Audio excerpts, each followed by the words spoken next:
Michael Sowder, it's been a couple of years since we've had him do a full reading for us, so I'm really happy to have him here. He's a professor at Utah State University as well. He has a new book out that's House Under the Moon from Truman State Press. His first book, The Empty Boat, was chosen by Diane Wakoski as the T.S. Eliot Prize for 2004. And was a finalist for the Utah Book Award. And that's all he wants me to read. And so I'm going to have him come out. Michael Sowder, welcome.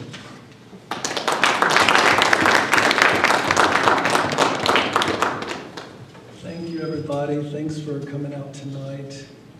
And, how's this microphone? Is it okay? All right. I always want to get close to the microphone. I'm not sure why. But anyway, I'm going to read a couple poems from my book, The Empty Boat. And I don't know, just kind of reminiscence, I guess. And then I'm going to read most of the poems from House Under the Moon, which is my new book, which I'm very happy about. Katie Coles wrote a blurb for it on the back, so I'm totally psyched about that. A beautiful one, too. So let's see, most of my poems in this book are, it's kind of an intermingling of poems of fatherhood with kind of meditation, spiritual poems. And this book also, you know, it's before I was a father, but it has some family poems and also some meditation, spiritual poems. And so, I don't know, I feel like I should just say a word about my spiritual life because it's kind of nutty. So I was raised Catholic, and I had 12 years of Catholic education, and then in high school I left Catholicism for LSD, pretty much, and had 4 years of experimenting with that kind of altered consciousness. And so then in college I discovered yoga and meditation and got very deep into yogic meditation and almost became a yogic monk. But at the last minute I decided that, well, it was a really severe order, and so when you became a monk in this order, you left your country and you left your family and you never saw your family again. And at the last minute, you know, I just felt like I couldn't leave my mom, you know what I mean? I just couldn't quite do it. And there were some other reasons too. But anyway, so then I left this yogic Hindu kind of practice and migrated to Buddhism, and then I practiced in Buddhism for about 20 years. First as a kind of atheistical Buddhist, and then I became kind of a theistical Buddhist, and then more recently I've kind of wound my way back to kind of a yogic practice. And so this poem is kind of like in the yogic, well, it's kind of eclectic, but it's kind of in the yogic Hindu tradition. This is more in the Buddhist tradition, so like two spiritual traditions, though this one is pretty eclectic. So anyway, I'll read a couple from this book. This one is called The Lost Verse. And after our first son was born, we got an aquarium. And when you get an aquarium, you always have to choose what you're going to put in the aquarium. You can put like a little pirate scene or a little Barbie scene or a little castle. And I just remembered that I had an extra Buddha statue, so we stuck the Buddha in there. So we had a Buddha in the aquarium. And then the other thing, that when you get an aquarium, you really need to get one of those little fish that eats all the algae, called a plecostomus. It's called a hypostomus plecostomus is its technical name. And so one day I was looking at our aquarium, and the little plecostomus fish was just resting right in the lap of the Buddha. And I thought, well, there's probably a poem there. So anyway, I wrote this poem called The Lost Verse, and it kind of draws on the Zen tradition of kind of writing irreverent poems that supposedly or try to have a deeper kind of reverence underneath the surface, irreverence. Okay, so anyway, sorry I'm talking so much, I should be reading, huh? Anyway, The Lost Verse. In your birthday present aquarium, Hypostomus plecostomus rests in the lap of the Buddha. His body divided bow and stern, half black, half pale tangerine, like a yin-yang cigar or a half-lit submarine. An algae eater, all morning he's been sucking the scum from the Buddha's body, cleaning that great roundness, excuse me, hands and face, chest and thighs, while Gautama sits quietly 2 feet under without breathing.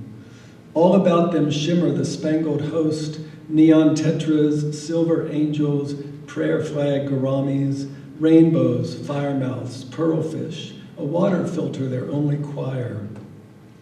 And all the while, there at the center, Mr. Pleikostomus, lies content, knowing how the lost verse said, "Blessed is the scum of the earth, for it shall adorn the body of God." Sorry about my voice. So the Buddha, of course, is not really taken to be God, but I took a little liberty there.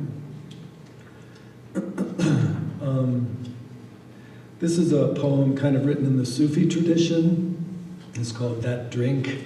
The Sufis are ascetics, they don't drink, they practice self-denial and fast a lot and all that. But they talk about drinking all the time because it's kind of a symbol for divine intoxication. So, you get struck by like Paul on the road to Damascus, and they talk about being spiritually drunk like that.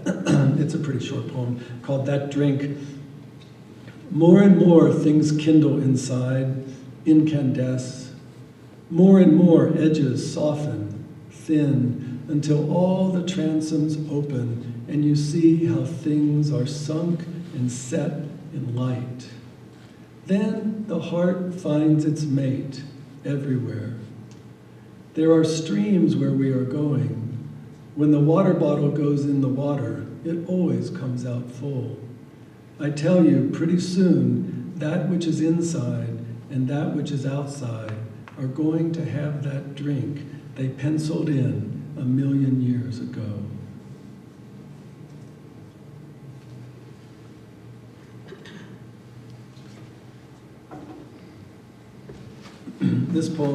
This book of poems has a little bit more of a kind of a devotional flavor, I guess.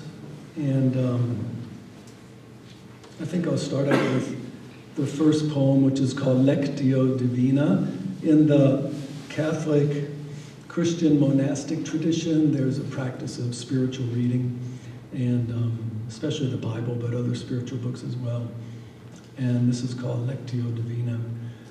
With my mother's pitted paring knife, I slice the yellow, uncut pages. La vida de Santa Teresa de Jesus. No tears. Then her voice. Is it just the old story of wander and homecoming that triggers this in-breath, Eurycleia touching Odysseus' scar? When I was young, her words were gold leaf, plucked strings, feathery. I trembled at muero porque no muero. I die because I do not die in him. I turn pages and her steel flashes. Descanso? Rest? I need no rest. What I need is crosses. Or is it the way I found my own dawn cries lifted, sung by a woman an Atlantic away, centuries ago, in a convent of barefoot nuns, a town of stone and light, in a book I've called from a warehouse, acids hurrying it to dust, pages never cut open till now. O Santa Teresa, may your words that I am breathing in this slow disappearing light my way to Avila.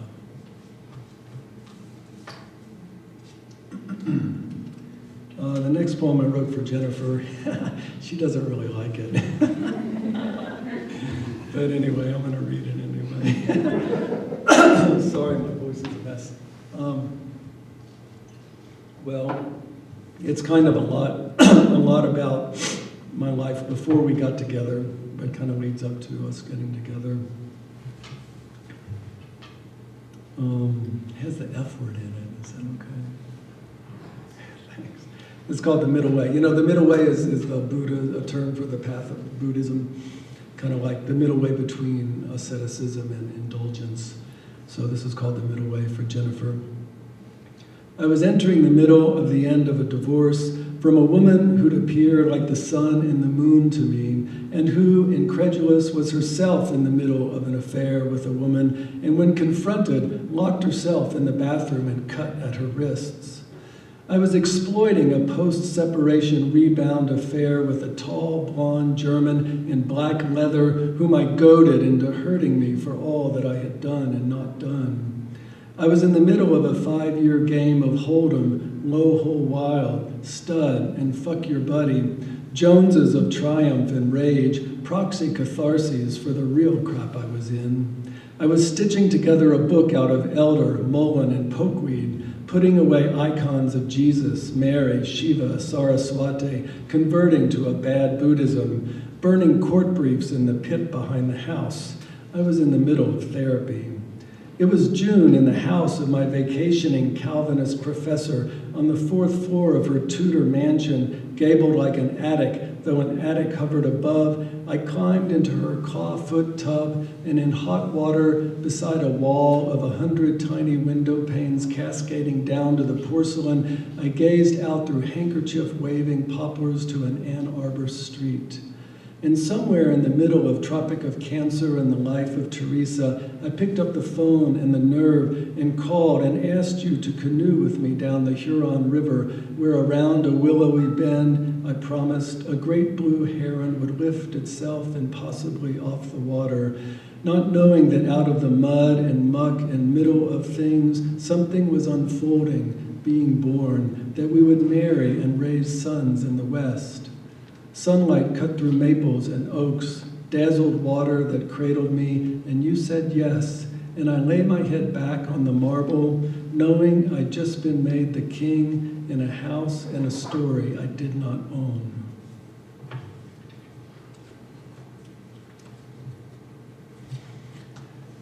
Here's a poem that I wrote for my son Aiden when he was 5 months. It's called Aiden Looks at the Moon. After the bugling of elk, dinner by the wood stove, we turned in, slept until midnight, and then you woke crying, inconsolable. I carried you out of the cabin across the porch where September poured over us with fragrance of sage, and you were hushed. In the moon-lacquered dark, aspens quaked with owls, and I looked at you, awake in my arms, 5 months old, eyes like pearls, staring at the moon, that lantern lighting this field and continent. Your first time to look at the famous orb that lit the plains of Troy, the face implored by Sappho and Sydney that Li Po leapt for, drunk and drowning, crone of Whitman, Hecate to Plath, O Ariel, O huntress, light this boy's nights, when he hikes these mountains or comes home late from cards or loving, illuminate his honeymoon and housewarming, and when he grows past all my wanderings, soften his sleepless nights as you have mine, when I walk the house in the dark and find you in a window, reminding me again that beyond whatever carapace of longing or fear I've wrapped around myself, something calls to me from a home where the elk steps in the river.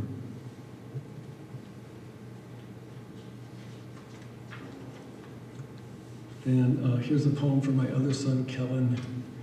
And I realized after I put this together that I had a bunch of poems about like what happens in the middle of the night when your boys wake you up. So this is another one of those. Kellen is 5 months old in this one. They're now 6 and 8, I guess, as you know from Jennifer's piece. Kellen in my lap, 5 months old. In a circle of lamplight, I read again Suzuki's Zen Mind, Beginner's Mind. You play my fingers like piano keys, arranging and rearranging them, finding new patterns, melodies. When you woke in the 3 o'clock dark, we moved out here to a room where you could play and I could work. What is Satori, Suzuki asks, the bottom of a pail broken through. Coyote, mountain lion stalk the hills above our house. Darkness holds its wing above the valley. Orion brightens January snow, and down in the far fields flickers a single yellow window pane.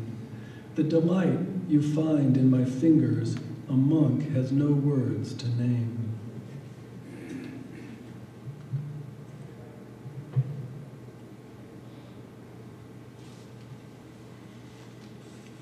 This one is called Fire Sermon.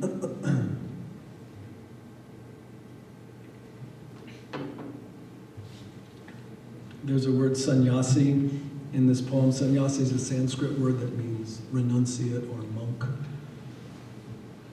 Fire Sermon. The world is burning, said Heraclitus and Buddha and Jesus in his way, and before them the rishis of the Vedas. Aidan and I huddle outside the tent. Orange coals, yellow flames, sapphire hold our gaze. Across the horizon, Draco flies. Hold out your hands. Feel how warm? Don't grab at the flames. The world is like this too, though I don't say that. Love with its own fire. Simone Weil found the spark in the difference between looking and eating. A sannyasi leaves home, puts on a saffron robe, becomes a walking flame.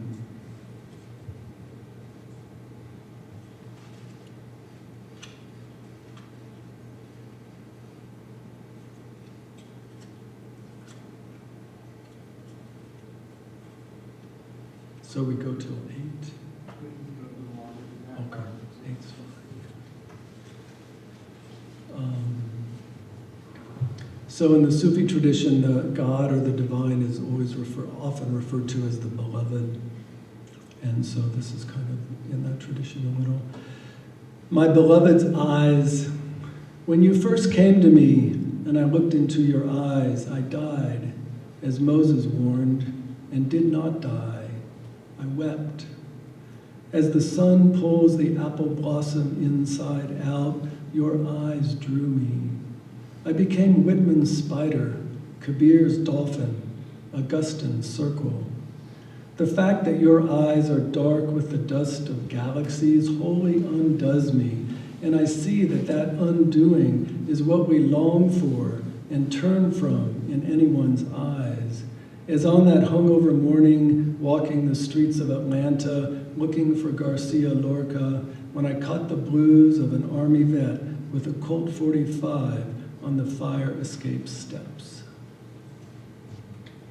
So the beloved in this book, the divine in this book is feminine. And although there is a little gender switching here and there, but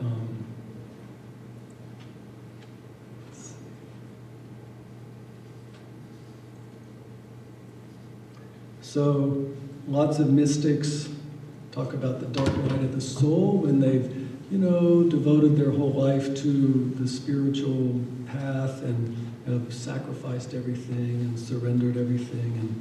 And then it's like the divine is gone, and they're just plunged into this darkness. And it's this terrible, terrifying place. And so I have a couple poems in here kind of about that. This is one called When You Leave My House. When you leave my house in the night without a word, and I don't know if you are ever coming back, can't you understand what that's like? You say I'm dramatic, but remember Herzog's Nosferatu and the ghost ship that slides up the canal of that Dutch village, breaking the branches of the sycamores as it comes to a stop? Who can say how it got there? There's no one on board, no one at the helm, just a coffin and 1,000 starving rats bringing the Black Death to another sleepy town. My house is that town. So I have all these poems that are kind of like awestruck homages to my sons, doting father kind of poems. And so, I thought I should, tell the rest of the story too. And so I have a couple poems about how hard all that is. So this one is called Checking Out. And checking out. Kafkaesque, I walked through my house, my marriage, past ungrateful sons fraying my wit's last rope ends, holding me tenuously to cliffs of rage, exhausted, sleepless, sick of boys fighting over toys that like boys themselves won't shut up. Push my button, pull my string, I'll never be your friend. Fine, take everything, take it all. I hate you to the ends of the universe. I I sank into the ancient bile well of hatred of my life, of myself, my chances, until I just had enough and checked out, said goodbye to all that. Not by the usual means, the .38 my mother's father used when I was 4, or the Macho Rider's double-barreled Bonanza, not by truck fumes, Plath gas, cyanide, Cicero bath, Nick Noose, frozen Mississippi River bridge jump, ex-wife's razors, or the rock star's autoerotic get-off. No, not with the Remington my neighbor used up in the hills, a father who left his son in his pickup while he scouted hunting spots in the Wellsvilles, the 2-year-old getting out, wandering off, days later found frozen, the father sentenced and doing it in the slender days before incarceration. And I didn't go out for milk, the trick of my parents' neighbor who gunned his pickup with his hot new Starling perched beside him on the seat, wheels turned like a rifle toward Las Vegas. True, one time in a dead-end marriage, I rolled my station wagon across I-40, Stravinsky blaring, sparks streaming from the roof, splinters of glass swirling like a firebird before my face, when out of nowhere came a question. Are you ready? Not yet. Still nothing changed until I learned one more thing. Who can say how it happened? I saw the way out the indoor. I became myself, the car I totaled, the bullet chasing stars, flames wreathing the body, the bridge I leapt from, Mississippi water filling the lungs. Somebody helped, it's true, as I stepped out into the sky, shouting at God that he was nothing but an empty cipher for something a billion suns brighter. Tatwam asi, which we are.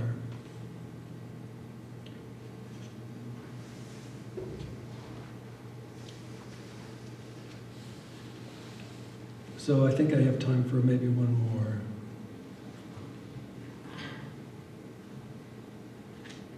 I think I'll read this one. I'll read 2 more. I haven't read this one before, so I'll just read this one.